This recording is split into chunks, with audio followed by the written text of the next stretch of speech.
Hello, everybody, and welcome to the Hawks Hunt CISO Sandbox. We have joining us today, it is my great pleasure to have Lisa Kubicki from DocuSign back with us.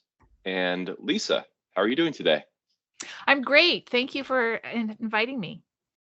It's always a pleasure. I'm really excited to have you here because we are doing some pretty exciting things over at Hawks Hunt as we're becoming no longer purely classified as an awareness training platform, but a human risk management platform. So Mhm. I think that I've learned so much from you over the years as far as how you can take awareness and take it to that next step into behavior change and into human risk management. So I'm really looking forward to the conversation that we're about to have today. I'm happy. I'm happy to have it. Great. Well, maybe we'll just begin talking a little bit about yourself and your background in awareness training and behavior change and human risk management. Sure. You have to go back to the 20 years before I started in tech and before I was at DocuSign because I was doing a lot of behavior change, not in security, but in HR things like performance management and feedback in that area. So really diving deeply into what does that look like and how do you get people on board with something that's for some uncomfortable, for others they want to avoid performance reviews and performance conversations like the plague.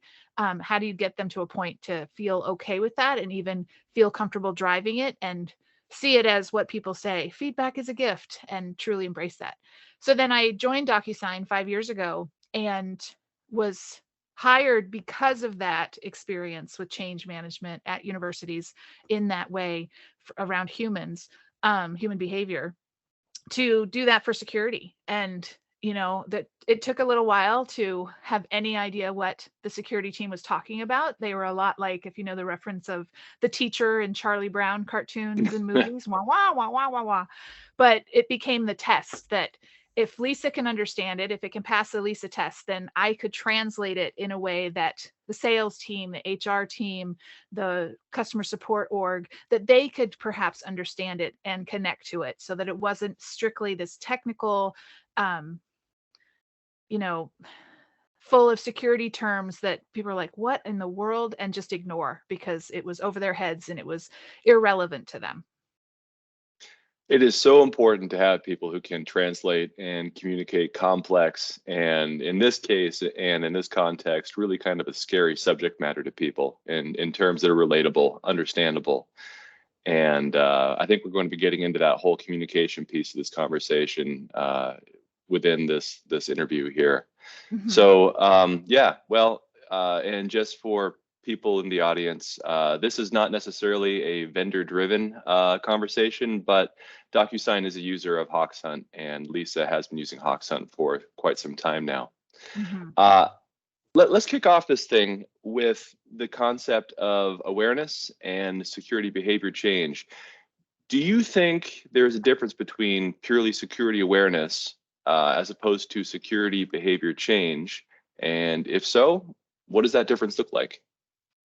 Yeah, one of the trends that I think some are starting to really embrace is to stop having even your title be security training and awareness and move to human risk management somehow in the title and into the explanation of what the role does, because security awareness and training not only implies meeting compliance regulations and what the certifications need, as the base of what you do, but it also implies sort of a song and dance that, unless it's got some funny video, it's not security awareness. And so there wasn't necessarily the seriousness behind it, and the respect for the for the industry and what folks are doing in this role.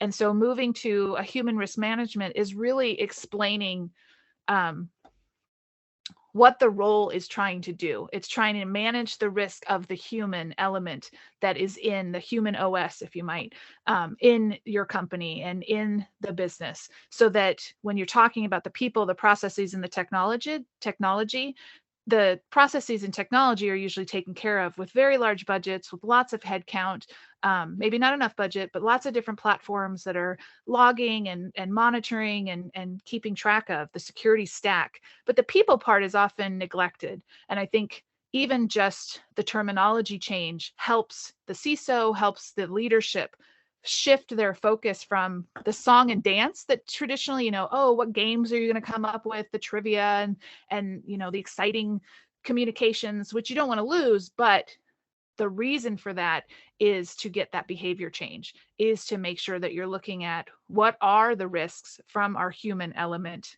in the business that we should be addressing. And awareness is a part of that, but it's not the bigger picture. Yeah, absolutely.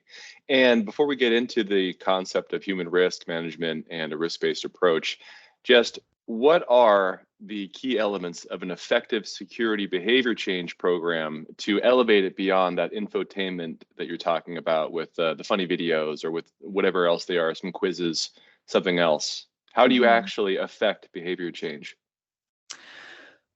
Well, a recent presentation that I did and had to pull together, I had to kind of talk about that. And I came up with, you got to focus on me. And me meaning M for motivate and E for enable. So it's M plus E. So you've got to be able to motivate people to embrace, you've got to be able to influence them to want to do the thing that you need them to do, whether it's an action to take or something to stop doing. But once you get them on board with, okay, I see how this applies to me. You've addressed my WIFM, what's in it for me. I'm on board. Now I've got to enable you to do it. And by that, you've got to keep it super simple. So you've got to KISS it. So it's WIFM plus KISS, motivate plus enable. And that's the way in which you can affect the behavior change. So there's not necessarily a set recipe on what elements need to be present. I think any good program will have constant phishing simulation program, because you need to move past just the once in a while phishing, because then you really don't have your people practicing. And phishing to me is practice. It's, joining the tennis team and you practice every day after school or, at the park to compete. And the competition of phishing is to spot the real in the wild fish that comes in your inbox and have enough practice behind you that you scanned it. You've not taken 2 minutes. You've taken those 2 seconds to recognize something is off. I'll report it to be safe. If it turns out it was real, they'll reach out to me again in a different way or a follow-up, but I'll report it because this seems off. So it's just turning on, somebody called it being politely paranoid, not, you're sketch about everything and worried about everything coming at you, but you're paranoid enough in a polite manner to stop and report things and look deeper as needed into those suspicious things. So you got to have the phishing. I think you have to meet your compliance. It's not that you stop meeting those compliance rules and requirements, but that's not the basis of what you're doing. So you make sure you have your annual training and you make sure that you have ways in which you have an ongoing engagement with your people. There's a group out of Seattle that did some research that found that 15 minutes a month is the tipping point, 15 minutes of engagement in the topic, in the activities surrounding the topic of security, is the tipping point at which people felt, not only am I engaged, but I feel personally accountable for the security of my organization. And so if you can hit people in 15 minutes a month, it would be better to not just be one 15-minute hit, the third Wednesday of every month, if it's spread out. Those ongoing phishing campaigns, that's part of why I love HawkSense, because it was around 3 times a month. That may not take very long, but there's hits spread out. It's some messages that you might push out on your Slack or your Teams or whatever kind of channel like that you use. It's speakers. It's just different things that you're pushing out that engage different people in different ways so that they have a reinforcement on a regular basis that's a positive engagement for them to keep it top of mind for them. Does that answer the question? It sure does. And there's a lot to unpack there also. And I think you have spoken recently on the concept of nudging. Do I have that right? And could you talk a little bit about nudging? Sure. I joined a webinar with SideSafe to talk about nudging, because it's that reinforcement of, here's the thing that you want to do. They use the example of the satellite navigation that, most of us don't use paper maps anymore. We use the Siri or your maps feature on your phone or in your car to tell us, I'm going from here to B and take this turn now, turn left, go straight, move to the right lane. Those are little nudges that are reinforcing the thing that you want to do. in a way that's not annoying, not distracting, not making me memorize the directions for the next 30 miles and recall while I'm driving, oh shoot, was that a left or a right? And was it at the post office or was it supposed to be at the bank? You don't have to do that with this automation that's guiding you as you go. And that nudging can be something that you need to introduce into your program for at the right time, in the right way, in an inobtrusive but engaging manner, getting people to do the right security thing at the moment. I don't know if that was an intentional metaphor there, but that is just perfect. The idea of having someone being nudged along the correct path towards safety. Mm-hmm. And that's exactly right. I think that's such a big difference between awareness and behavior change, is having those little nudges, those little micro trainings, those little things here and there that are centered around an action.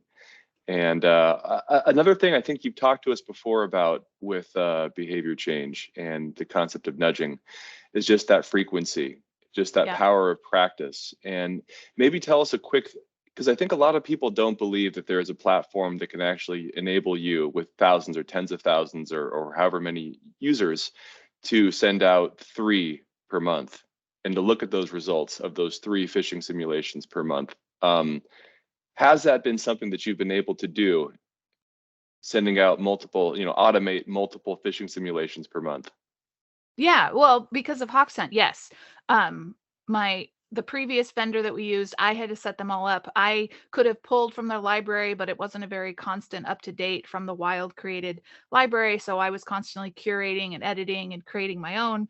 And the amount of work that it took to even make one a month and have more than one simulation going out was very difficult. And then it was also not that I didn't want people to talk about it, but as soon as the first person got it and then alerted everybody else, hey, this was a phish drill, then it loses some of the element of that practice. Yes, that's still a good behavior that you want to reinforce, but having automated and smart algorithm behind your platform has allowed hundreds of simulations to be active at any given time, localized content for our employees around the globe, and responsive to, I'm somebody who clicks on everything and works in sales. So keeping me at the same level to really reinforce that I'm understand that I see what to do, that I'm spotting it, and only increase the complexity and increase the role-based that are more likely to hit me from in the wild as I'm doing better and my confidence is up,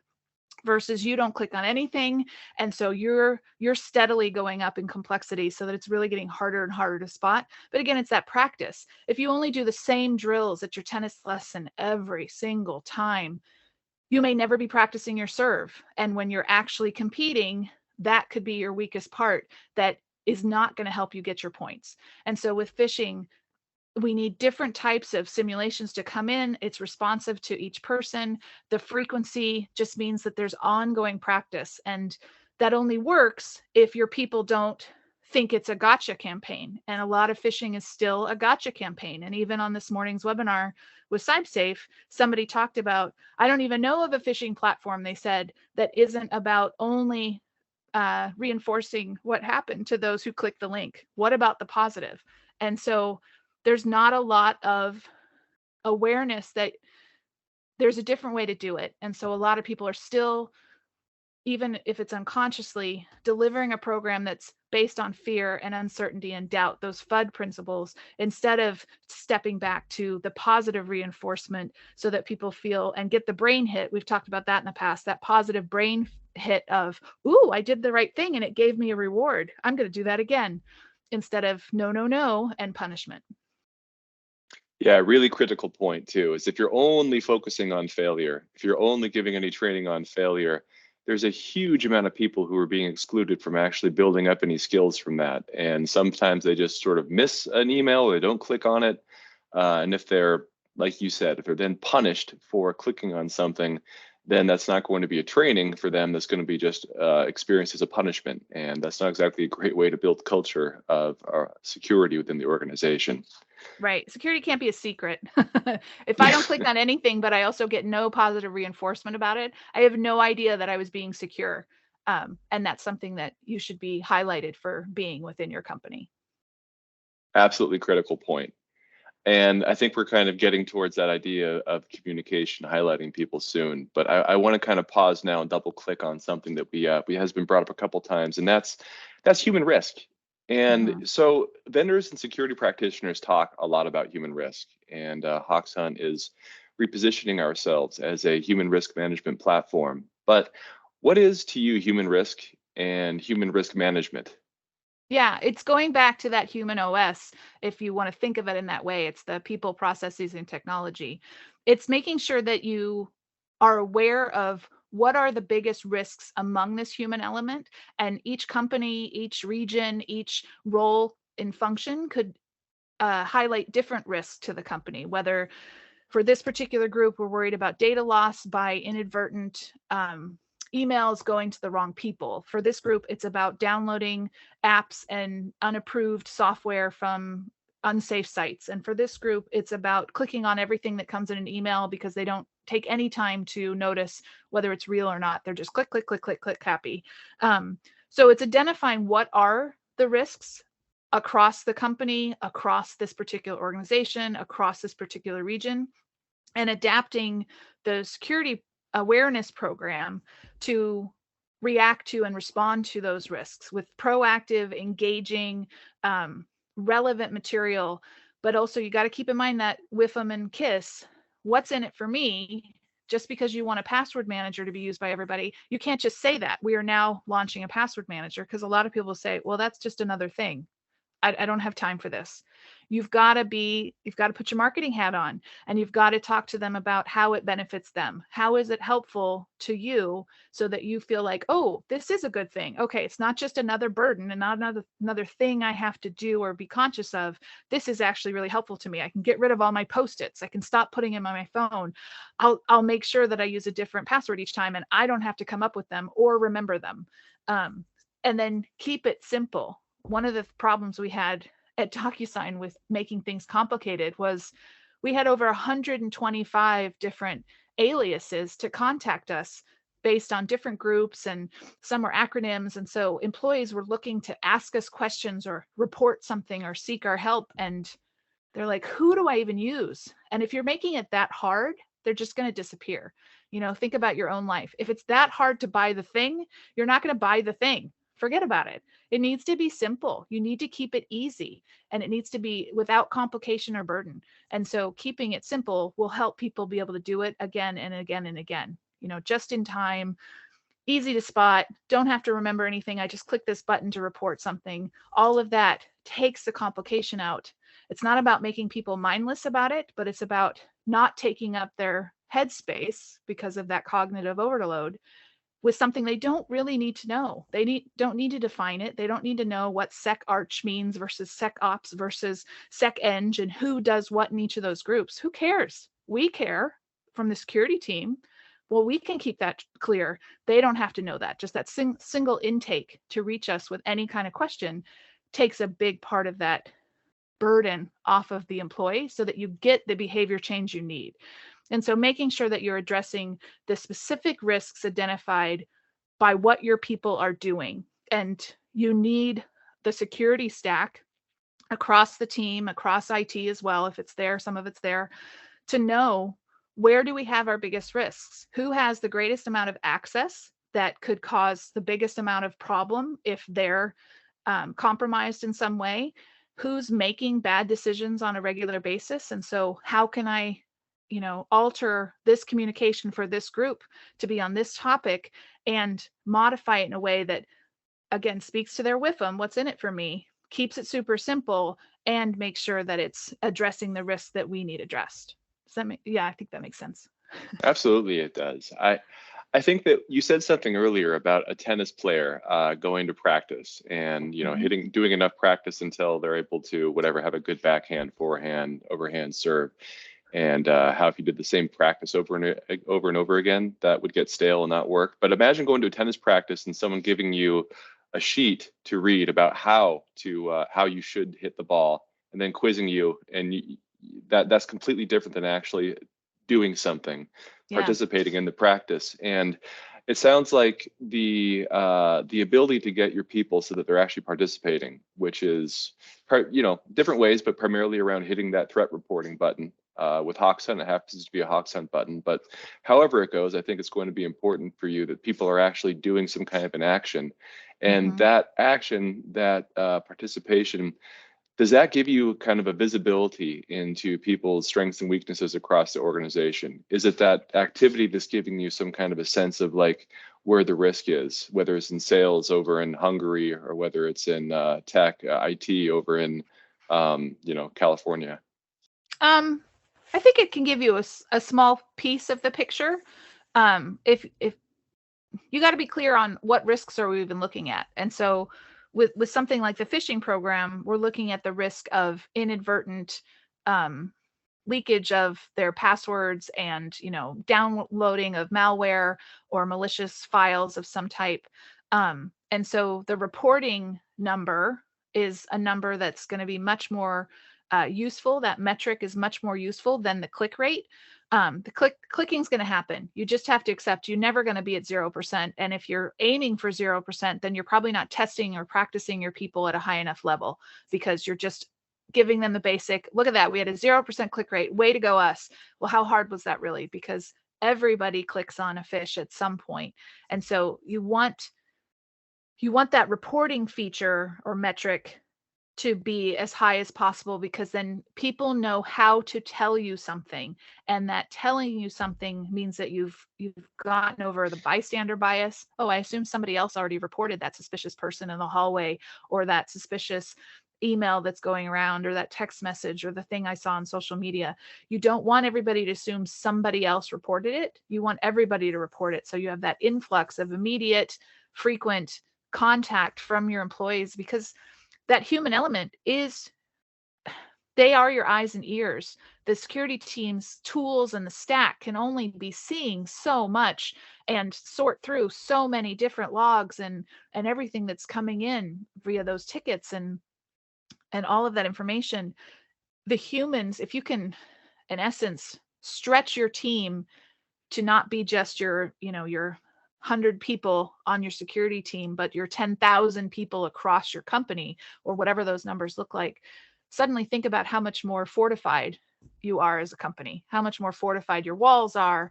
And that's why those numbers are important, and what you can do with them.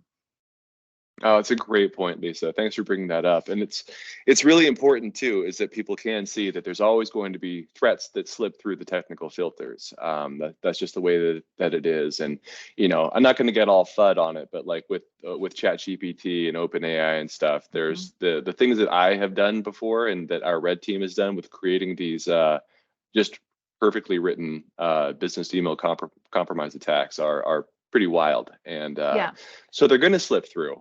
But like what you said, like having the people being the eyes and ears of the company so that they can, threat detection, human assisted threat detection can become a thing that integrates into the tech stack or into the security stack. And I'm not sure if this is part of this conversation, if this is a part of what you do at DocuSign or what you have done at DocuSign, but is that part of how things work? Is there a sense of human threat detection and getting those detected threats elevated to the SOC team to look at what people are detecting? I don't know that we've really ever talked about it in that way, to be honest with you. We should. That is probably an excellent thing I'm missing in terms of really making sure that people see me as more than that infotainment, as you said, and more as the human risk management piece, so that they see just how valuable it is to their parts of the security program and their overall efforts that they're making, that this is only reinforcing what your tools can do, because something's going to slip through because the bad guys got so much more sophisticated and your tools aren't yet aware of that new tactic and technique for how to break in, but your humans will spot it.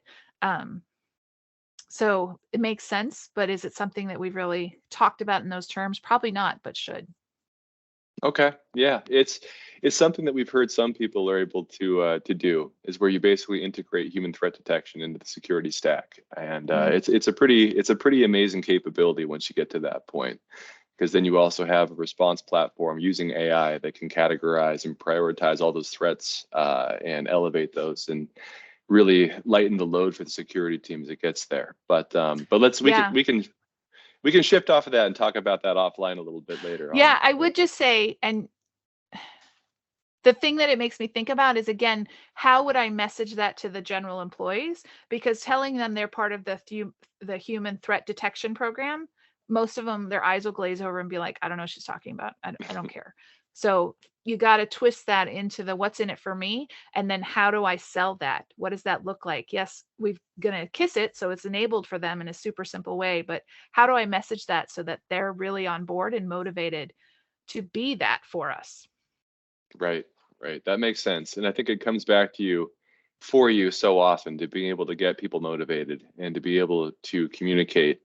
And let's talk about communication. How important is stakeholder buy-in for the awareness and behavior change program? It's huge because, again, some of it's simply the shift of, it's not just the once a year training, the semi-annual fish drill, the maybe dip our toes in the pool of Cybersecurity Awareness Month with one activity in that month every year. It's making sure that the stakeholders see how does security awareness touch every element of what they do, from how they introduce any process or policy changes, how they interact and engage when people have questions or have to request a security review or whatever it is that's incoming. It's all of those pieces of the culture of security that your stakeholders have to buy in, that the culture of security, does it exist? What is it? And how does it matter when I'm just trying to protect things through our DLP program? And making sure they truly see the connection between the message you're going to send about starting this USB block is going to have huge ripples on our people, depending on how we phrase it and frame it, for sales and CS and HR to embrace and actually follow through instead of work around and keep doing the thing we need them to not do, break those rules. So stakeholder buy-in to the idea of security awareness and training and human risk management only makes it easier for us who are delivering it, and makes it that much more powerful as a key element in the overall security program for an organization. Right. And how do you communicate the value of a human risk management platform to the people who are cutting the checks, to the people who are making the decisions on whether or not to release a new product or adopt a new something in the cloud? How do you communicate the value to them of a human risk management platform? Well, part of that's hard because it's suddenly big bucks for something that they traditionally haven't had to necessarily spend big bucks on. It's that people element. They're, everybody shows that that's the least funded, it's the least resourced. So it is difficult to get them convinced. But what's not hard to convince them is the inherent value when they know the statistics from the DBIR. They know what breaches cost. They know that 88% of them are caused by the human element or start with the human element in some capacity. So if we know that, and this is a way that we can stop that, I think a big part of it is making sure that your stakeholders within your team or IT are on board first, because they'll only help reinforce. Yeah, I can turn on 5 new tools, but why bother when we're not really clear on what our humans are doing? And so we need to get much more clear. And despite having that security stack, all that data and information, those metrics that they're collecting, it's really impossible for the awareness team to ingest that without some help and without some automated help. It's not just, I don't need a research scientist, although if I had one, that'd be great, but that's still that huge amount of metadata, translating it into, this is where our risk truly lives. This department, they're doing these things, so we need to talk to them in this way to do this behavior differently, or informing us, our policies have to change, our procedures are too complicated. We need to adjust how we let people do their work so that they can do it securely and meet our needs, because we've gone too far in the direction of lock it down. You don't want to be the culture of no, because then people work around that and they never come to you. So you need to be the culture of yes, and here's how we're going to do that together. So the buy-in from those stakeholders, I think, comes first, to then be able to get the buy-in from leadership around what does this look like, because the value is just too obvious. It's too risky to not do it. And helping them see those numbers and show them, I can't tell you what it is for us. I can't. I can give you spreadsheet after spreadsheet after spreadsheet, and let me know if you can interpret that, because I don't have 6 months to review all of that data, bring it all together cohesively in a way that spits it out. And yet these platforms will do that, so that we know in an instant where we have to have some kind of intervention from our processes, or our people need to do something differently. You kind of said it all right there. That was really well stated. I think that's great, because I was going to say, how does the human risk management platform enable a risk-based approach as opposed to a compliance-based approach? But I think you basically answered that. But let me throw it to you one more time and see if I'm missing anything about the difference between a compliance-based approach and a risk-based approach. Yeah, I mean, a compliance-based approach means that you're strictly meeting those certification needs. Do you have that annual security training? Do you have the annual secure coding for your developers? Do you have this in place? Yes, but does that really make you sure and confident in the security mindedness of your employees? Really, no. Versus that risk base is, I know where we have pockets of poor security decision making, and this is how we're going to counteract that to make sure those behaviors are the ones that we need them to be, and make sure that we're asking of people to do things in a reasonable way, instead of making it so complicated or overburdensome they can't get their day-to-day work done because we're just interfering. And so that risk-based approach is really being much more responsive to what are our challenges among our people, and how do we counteract that, which isn't always the humans on the downstream having to make a change. A lot of times it's awareness of, oh, we've made this super hard. And you look at your processes and your policies, and I'm almost certain they're super hard. Right. Well, Lisa, I think you've given us a lot of time today, and I really appreciate it. I think that pretty much covers everything that we were going to cover today. I think that you're doing great work, and I appreciate you coming here and sharing your knowledge with us. If you had any final tips for anybody looking to start to go beyond awareness and actually go into a human risk management platform, and a risk-based approach, do you have any tips for how they would go about starting that? Well, it's not easy, but you have to be hungry to learn and to grow yourself. You've got to have that growth mindset, because you need to be looking at a combination of positive psychology, change management theory, and behavioral economics to really apply that to this. And you're going to be ready for addressing the human risk part instead of simply meeting those compliance needs. Okay, that's perfect. Which That's almost all my great. books behind me are speaking to. Yeah, all of your books, and not to mention the Stay Puft Marshmallow Man, and it looks like are those Teenage Mutant Ninja Turtles behind you as well? No, those are Where the Wild Things Are. Oh, right, of course. Yeah, it was a little bit blurry for me. You Okay. have to have a little fun too. It can't be only intellectual. Absolutely. Well, I'll tell you, there's never been any greater threat to humanity than the Stay Puft Marshmallow Man. So Exactly. yeah.